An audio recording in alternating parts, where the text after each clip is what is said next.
Bom, nesta aula, vamos abordar o seguinte problema. Nós vamos querer encontrar a área de uma região R que está sob a curva y igual a f de x. Muito bem. Vamos precisar, antes de começar, quem que é a região R? A região R será uma região do plano limitada pelas retas verticais x igual a A, x igual a B, pelo eixo x e pelo gráfico da função y igual a f de x. Então, aqui a região em questão é essa aí. Muito bem. Como que a gente aborda esse problema? Nós vamos fazer o seguinte. Nós vamos dividir essa região em outras regiões que possam ser aproximadas por figuras planas mais simples. Uma das figuras planas mais simples é o retângulo. Para encontrar a área do retângulo, eu só preciso conhecer a base e a altura. Então, dividindo em regiões, sendo cada uma delas aproximada por um retângulo, eu terei dividido a região R em vários retângulos. Somando esses retângulos, eu tenho uma boa aproximação para a área dessa região R. Tá bom? Muito bem. Então, vamos proceder da seguinte forma. Para calcular a área da região R, seguimos 3 passos. Passo 1, nós dividiremos a região R em N retângulos, somaremos a área dos N retângulos e calcularemos a soma das áreas para retângulos cada vez mais finos. Tá bom? Então, aqui nós acabamos de resumir aquilo que nós conversamos agora há pouco, como proposta para resolver esse problema que nós tínhamos anunciado no início da aula. Muito bem, então aqui essa é a nossa região R. Então, nós dividimos, né, em 4 regiões aqui, em particular, uma região, 2 regiões, a terceira aqui e aqui a quarta. Então, vejam vocês de que aqui eu acabo encontrando um retângulo, né? O retângulo 1, esse aqui, e a área desse retângulo é muito fácil de se calcular, né? A área desse retângulo é base, que no caso é essa distância, que seria x0 menos a.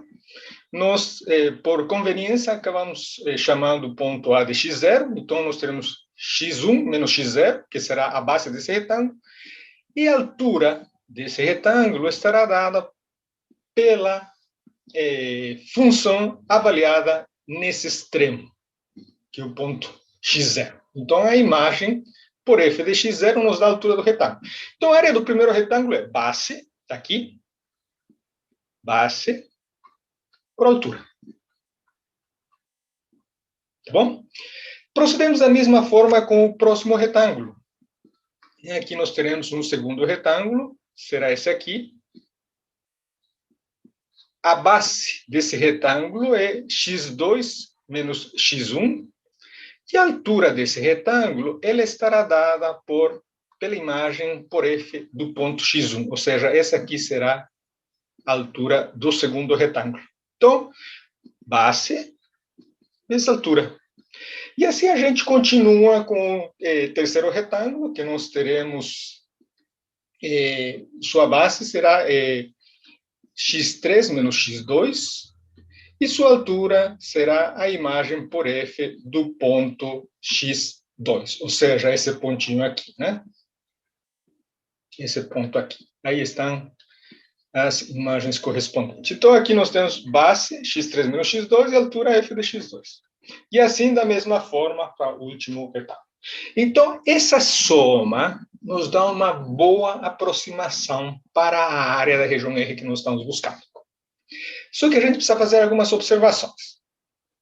Essa região 1,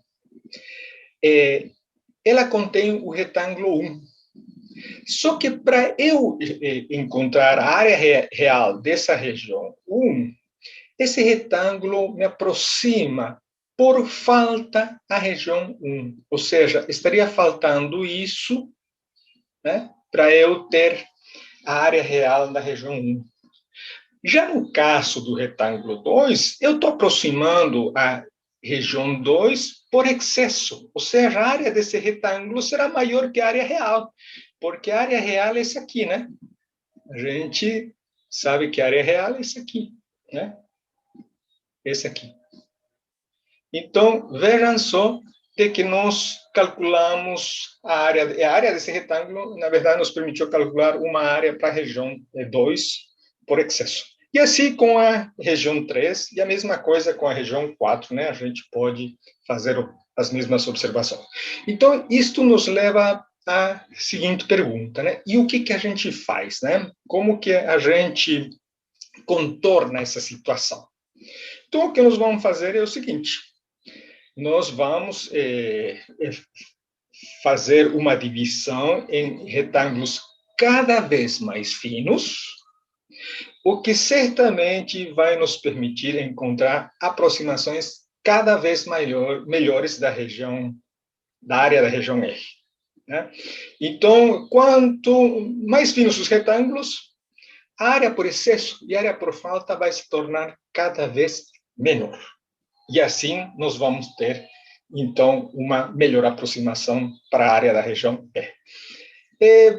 Para dar uma resposta mais formal a este problema que nós abordamos no início da aula, vamos estudar um exemplo. Vamos considerar uma função clássica, a função x ao quadrado.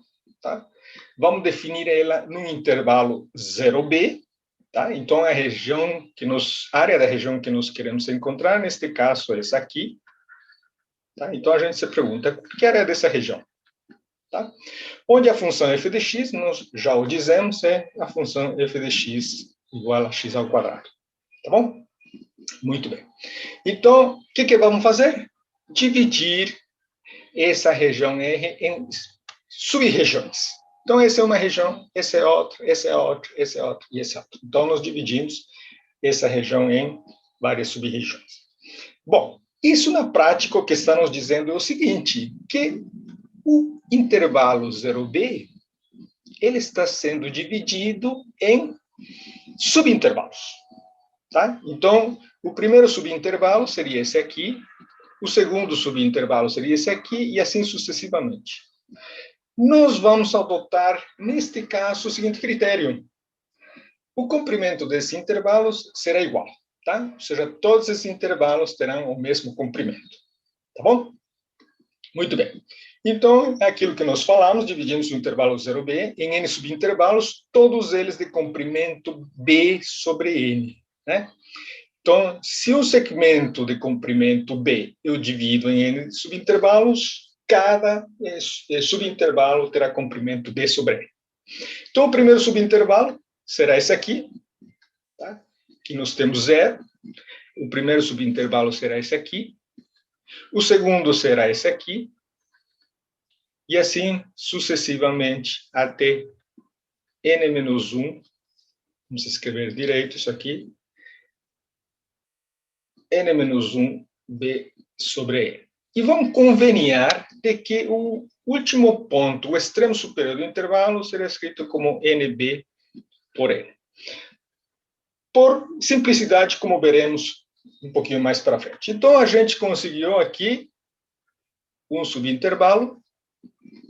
Aqui nós encontramos um segundo subintervalo e assim sucessivamente nós encontramos, então, n subintervalos. Tá? E o comprimento de todos eles, como dizemos, é ΔX. Nós chamamos de ΔX. E é igual a B sobre I. Né? Muito bem. Então, o próximo passo será a gente usar o extremo superior de cada subintervalo para calcular a área do retângulo. Então, veja só, nós vamos considerar esse primeiro subintervalo, né? E o extremo superior desse subintervalo é Bn. Então, a imagem por f de Bn vai nos dar esse ponto. Consequentemente, nós encontramos esse retângulo. Tá? Então, a área desse primeiro retângulo vai ser base, que é B sobre N, por altura. A imagem por f de B N. Essa área desse retângulo. Esse primeiro retângulo. E assim a gente vai com o segundo retângulo, né? Nós temos que o extremo superior do segundo retângulo é 2b sobre n. Então, aqui nós construímos, né, um segundo retângulo, esse aqui. Tá?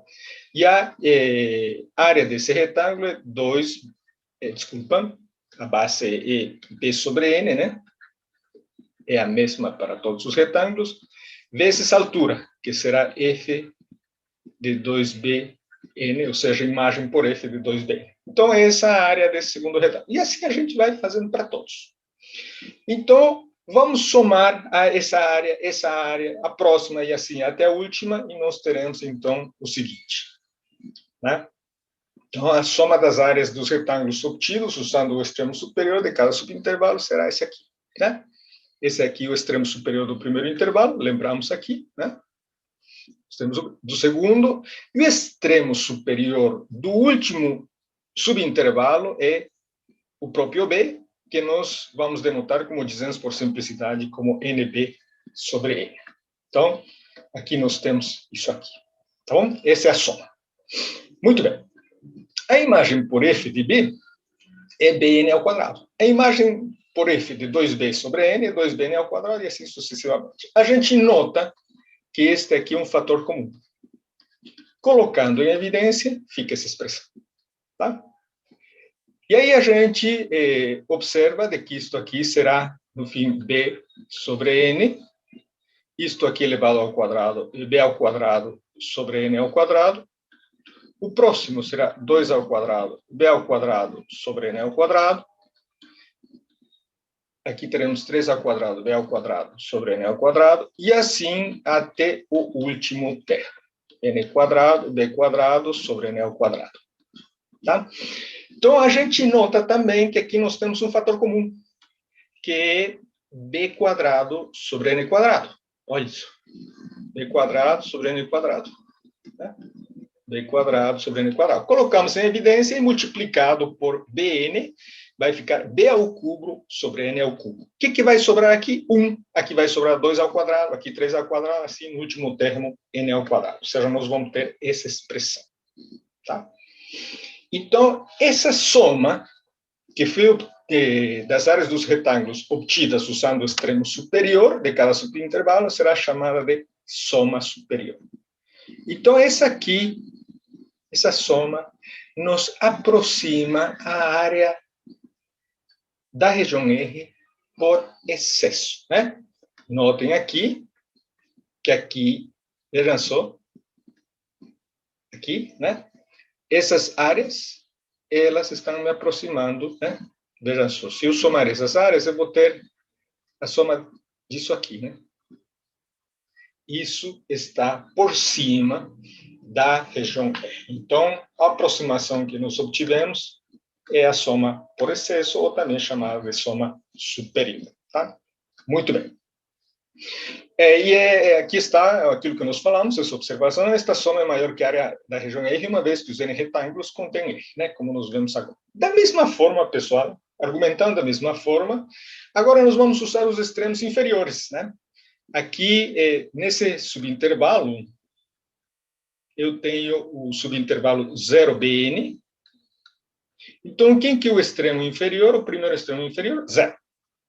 Então, o primeiro retângulo, vamos dizer assim, será 0 vezes a altura correspondente para o extremo inferior. E a altura correspondente para o extremo inferior é 0, f de 0. Ou seja, a imagem por f de 0. Isso aqui vai dar 0. Então, a área do primeiro retângulo, neste caso particular, é 0. Ela não contribui em nada. Né? Então, por isso que aqui a gente não tem esse termo. Para o segundo subintervalo, que é esse aqui, né? Esse é o segundo subintervalo, aqui nós teremos 2b sobre n. Quem que é o extremo inferior desse subintervalo? É b sobre n, que está aqui, ó. B sobre n. Então, nós vamos usar esse extremo inferior para encontrar a correspondente altura, que é a imagem por f de bn. Então, aí nós construímos esse primeiro retângulo, que é esse aqui. Esse aqui, esse é o primeiro retângulo que tem uma área, né, é distinta de zero. E a área desse aí é a área da base, ou quer dizer, comprimento da base, que no caso, nós sabemos que todos os segmentos, todos os subintervalos têm o mesmo comprimento, que é B sobre N, então, base por altura. Por altura. Né? E assim continuamos com o próximo segmento, né? Aqui nós teremos 2B sobre N, o próximo subintervalo. Né? Aqui nós temos esse subintervalo. Se a gente marca esse subintervalo aqui, né? Vou marcar aqui. Tá? Esse aqui é 3B sobre N. O extremo inferior desse subintervalo é 2B sobre N. Então, nós calcularemos base, B sobre N, vezes altura, a imagem por F de 2B sobre N, que está aqui. Tá? Então, isso aí vai nos dar o próximo retângulo, que é esse aqui. Tá? Esse é o próximo retângulo. E assim a gente vai somando até o último subintervalo, que será esse aqui. O último subintervalo é esse aqui. Né? Esse aqui. Tá? Então, qual que é o extremo inferior desse último subintervalo? Será N menos 1, B sobre N. Então, base, está aqui, vezes altura, a imagem por F desse extremo inferior. Pronto. Então, o último subintervalo que nós encontramos, que nós estudamos, esse aqui, então, que nos gerou a área desse, né, desse retângulo. E aí a gente nota, então, de que essa soma estará da mesma forma. A gente faz esse trabalho algébrico, né, que nós fizemos antes. Aí a gente nota, então, de que essa soma, que é dada por essa expressão final, será chamada de soma inferior e que ela será menor que a área da região R, uma vez que os N-1 retângulos estão contidos em R. Isso a gente vê muito claramente nessa figura, né? Então, essa área, mais essa área, mais essa área, mais essa área, certamente menor que a área real que nós estamos buscando. E aí nós temos uma área por falta, né? Como a gente chamou no início. Tá bom? Muito bem. Então, antes de continuar, né, nós vamos nos lembrar de uma identidade muito útil que a gente usualmente aprende no curso de BM, quando estudamos indução, né? Então, a soma dos quadrados dos n primeiros números naturais é essa aqui, e ela é escrita de forma simplificada por essa expressão. Fazendo uma manipulação algébrica, nós encontramos ainda uma expressão igual a essa aí. Tá bom? Então, é importante fixar esta identidade, porque ela vai ser útil para os próximos passos que nós vamos dar. Vamos lá. Então, para ilustrar um pouco, em termos práticos, essa ideia que a gente está querendo passar, nós vamos considerar que B é igual a 1. Ou seja, nós vamos considerar que estamos pensando na função f de x igual a x ao quadrado apenas no intervalo 0, 1, não mais no intervalo genérico 0b. Tá? Então, fazemos b igual a 1 e nós vamos ter, então, esse é o gráfico de nossa função. Aqui temos 1, né? E a região que nós estamos estudando é essa aqui. Então, é só fazer b igual a 1 nas contas que a gente tem feito antes, né? Então, muito bem. Aqui nós vamos construir uma tabela. Vamos supor de que eu divido meu intervalo 0, 1 em 10 subintervalos. Né? Então, aqui nós vamos lembrar rapidamente quem que é Rn. Rn, né? vamos lembrar aqui, Rn é dado por b ao cubo sobre n ao cubo. Então, se b é 1, eu terei 1 sobre n ao cubo. Tá? Então, nós teremos o seguinte: 1 sobre n ao cubo, vezes essa soma, 1 ao quadrado, mais n menos 1 ao quadrado. E aí nós temos uma identidade. Essa é a soma inferior. Nós temos a soma superior, que da mesma forma será dada por esta expressão. de uma forma análoga. Aqui nós temos n ao quadrado. Então, nós sabemos que isto aqui é igual a n por n mais 1 por 2n mais 1, né? Aquela identidade muito útil que nós falamos. Então, substituindo n por 10, eu vou ter esse valor para a soma superior. Substituindo n igual a 10 nessa expressão, eu também vou ter um valor para a soma inferior. E assim, quando eu considerar sem subintervalos, intervalo 0, 1, eu vou ter essa soma inferior e essa soma superior. Vamos substituir aqui n por 100 e aqui também n por 100. E, finalmente, vamos considerar intervalos cada vez mais finos. No caso, dividimos n em 1000 subintervalos. Eu terei que a soma inferior assume esse valor e a soma superior assume esse valor. Notem vocês que aqui, essas duas expressões já são iguais até a segunda casa decimal. Então, a gente poderia imaginar que quanto maior o número de subintervalos que eu considerar, eu terei uma aproximação melhor para a área da região que eu estou buscando. E é isso que nós tínhamos comentado no início da aula, né? Então, nós poderíamos inferir que, a partir dessa última conta, a área da região R será aproximadamente 0,33. Tá? Muito bem. Então, vamos voltar agora no caso geral B, né? Nós temos fixado um intervalo 0b com um b arbitrário. Assim, antes de eu me esquecer, nós vamos ver aqui uns gráficos daquilo que a gente falou, né? Esse aqui é a soma inferior, tá? Claramente, a soma das áreas desses retângulos aqui, que estão em roxo, é menor que a área real. Claramente, a soma das áreas desses retângulos que estão aqui em verde é maior que a área real. Tá? Então, a gente nota de que nós temos, então, que Rn é menor ou igual que a área real da região R, menor ou igual que a soma superior. Tá bom? Aqui, essa é a fonte desses gráficos. Vale a pena dar uma bisbilhotada nessa página aí, para brincar um pouquinho com as áreas dessas regiões aí. Vamos lá. Então, voltamos, como dizemos, ao nosso caso do intervalo 0b. Então, essa aqui é a soma inferior, essa aqui é a soma superior. Tá? Então, a gente observou de que a área real da região R será maior que a soma superior e menor ou igual que a soma, maior ou igual que a soma inferior e menor ou igual que a soma superior. Muito bem. Então, o que nós vamos fazer? Vejam só, nós vamos nos lembrar daquela nossa identidade, tá? Essa identidade útil. Então, essa identidade útil diz o seguinte, né? Diz 1 ao quadrado mais 2 ao quadrado, mais até n ao quadrado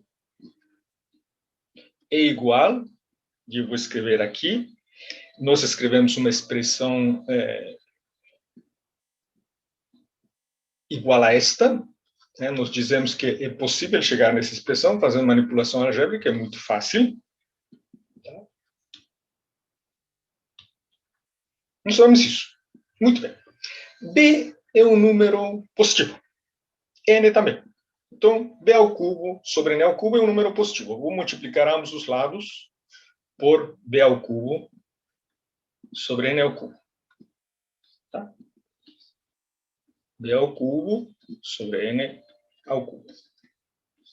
O que a gente nota aqui é o seguinte, que se eu multiplico esse fator por cada um dos termos, né, aplicamos a propriedade distributiva, eu vou ficar com o quê? Com b ao cubo sobre 3, mas melhor, vamos fazer o seguinte.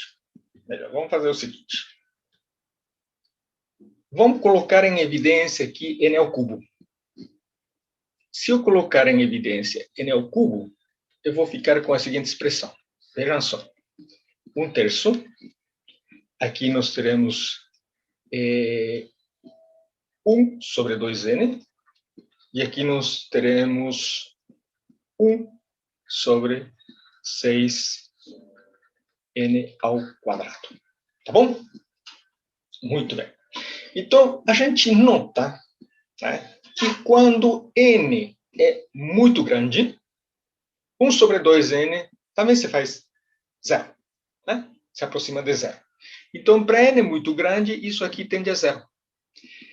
Este termo também, para n muito grande, também tende a zero. Ou seja, o que a gente nota é o seguinte, né? Vamos escrever isso aqui na seguinte página. Nós temos, então, o seguinte, igual a... Né? Vamos lembrar, aqui nós podemos simplificar o n ao cubo com n ao cubo. Então, fica b ao cubo simplesmente, vezes 1 mais 1 sobre 1/3, né? 1/3, desculpa, aqui 1/3. Vou corrigir. 1/3 mais, vamos voltar aqui, 1 sobre 2n, mais 1 sobre 6n ao quadrado. Bom? Então, tá. Quando n é suficientemente grande, isso aqui, nossa soma é Cn, né? A gente não pode esquecer, essa é a expressão de Cn. Quando n é muito grande, para n grande, o que eu tenho? Eu tenho que 1 sobre 2n tende a zero. E eu tenho que 1 sobre 6n ao quadrado também tende a zero. Ou seja, para n grande, esses termos são desprezíveis. Aí, isso aqui ficará simplesmente, né? Aqui, vamos escrever assim. Isso aqui vai para zero, isso aqui vai para zero. Então, isso aqui ficará simplesmente 1/3 de b ao cubo. Com isso que a gente está concluindo o seguinte, né? Quando a gente está pensando que n é suficientemente grande, no fundo estamos fazendo n tender a infinito. Então, o limite dessa soma superior, quando n tende a infinito, será então 1/3 sobre b ao cubo. Bom? Muito bem. Então, vamos lá. Aí a gente continua com isto, né? O que nós falamos. Da mesma forma, pessoal, da mesma forma, eu posso seguir o raciocínio que nós descrevemos agora para verificar o quê? Que a soma inferior, o limite da soma inferior, desculpa, aqui é o seguinte, né? O limite da soma inferior para n suficientemente grande, o n tendendo ao infinito, também será igual a 1/3 b ao quadrado. Então, nós concluímos de que a área da região R deverá ser b ao cubo sobre 3. Então, aqui nós encontramos, né, que quando b é igual a 1, lembrem que nós tínhamos visto o caso particular, b igual a 1, a área da região R será 1 ao cubo sobre 3, 1/3. Né? E é interessante notar que 1/3 ele é 0,3333. E quando a gente fez uma divisão em 1000 subintervalos, considerando 1000 retângulos, nós encontramos que a soma superior e a soma inferior eram iguais até a segunda casa decimal, igual a 0,33. Então, isto aqui verifica aquilo que nós já tínhamos antecipado, fazendo essa observação sobre o número de retângulos, tá bom? Muito bem. Então, antes de dar uma resposta ao problema com o qual começamos a aula, vamos introduzir uma notação que vai simplificar muito nossa escrita, que é a notação de somatório. Então, quando eu tenho vários termos para somar, que aqui o caso A1, mais A2, mais A3, mais A4, mais A5, assim até a N, às vezes você trabalhou de se escrever. Então, existe uma notação que simplifica a nossa vida. E para isso nós usamos o símbolo sigma maiúsculo, que é esse aqui, né? Então, esse símbolo nos diz o seguinte: some os termos aí a partir de i igual a 1 até n, ou seja, A1, mais A2, mais A3, mais A4, assim até a n, tá bom? Então, temos alguns exemplos aqui de somatórios, né? Aqui temos a soma dos n primeiros números naturais. Isso aí, de forma simples, nós podemos escrever como o somatório de i variando de 1 até n. Ou seja, quando i é 1, 1. Quando i é 2, 2. Quando i é 3, 3. E assim até o enésimo termo, que será n, né? Que vai nos dar isso aqui. Lembrando de que essa soma dos n primeiros naturais, ela é igual a essa expressão ou a uma expressão também interessante dada por essa forma, que é muito simples de se obter a partir desta, simplesmente fazendo álgebra. Tá? Aqui a soma dos quadrados dos primeiros números naturais, que nós já falamos, e aqui temos a soma dos cubos dos primeiros números naturais, que também toma essa expressão. Tá? Então, como a gente usa isto naquilo que nós temos estado falando, né? Se vocês se lembram, tem aparecido somas de vários termos, que eram as somas das áreas dos retângulos, né?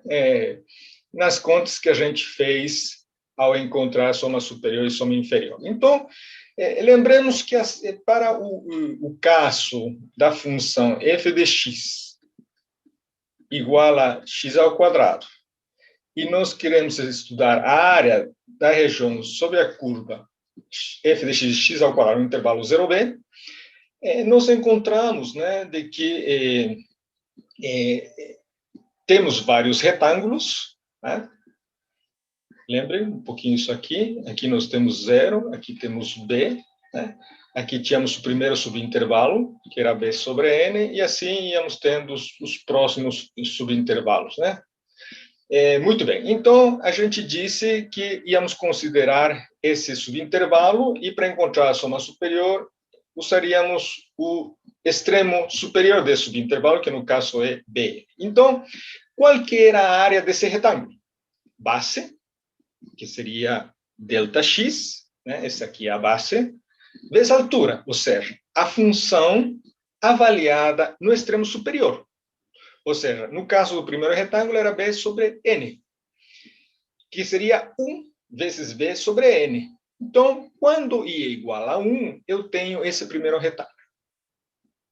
No caso do segundo retângulo, nós teremos i igual a 2 e assim sucessivamente. O que eu estou falando é o seguinte, então, para o primeiro retângulo, base vezes altura.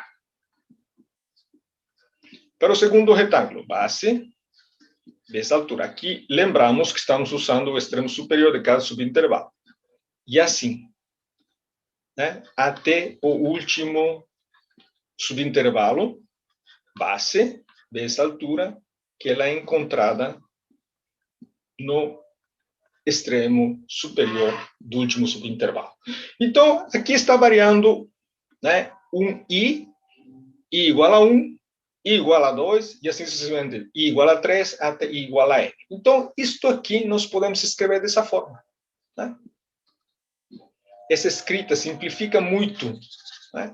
Isto aqui poderia ser escrito, então, como o somatório de quem? De delta x de f b sobre n. Só que aqui estamos precisando de um índice.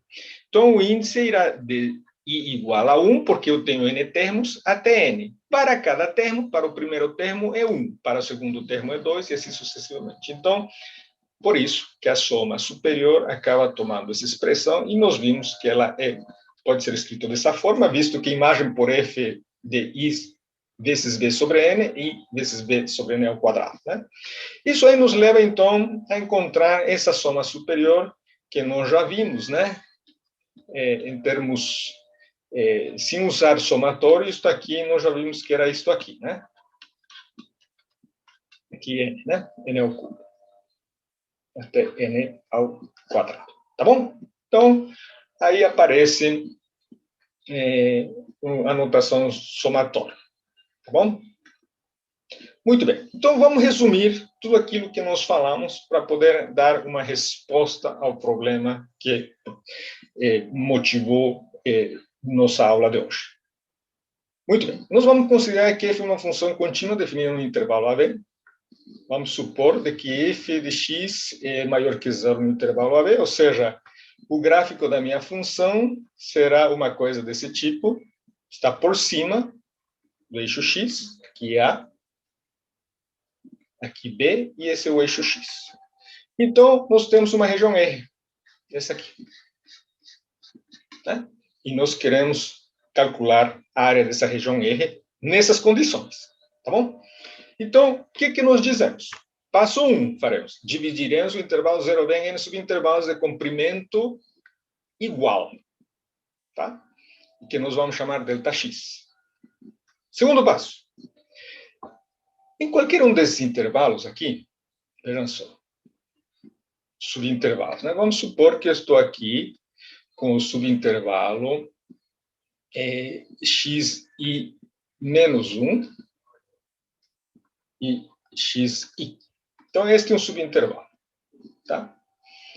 Vamos fazer conta. Este é o subintervalo. Tá bom? Então, o que a gente vai fazer?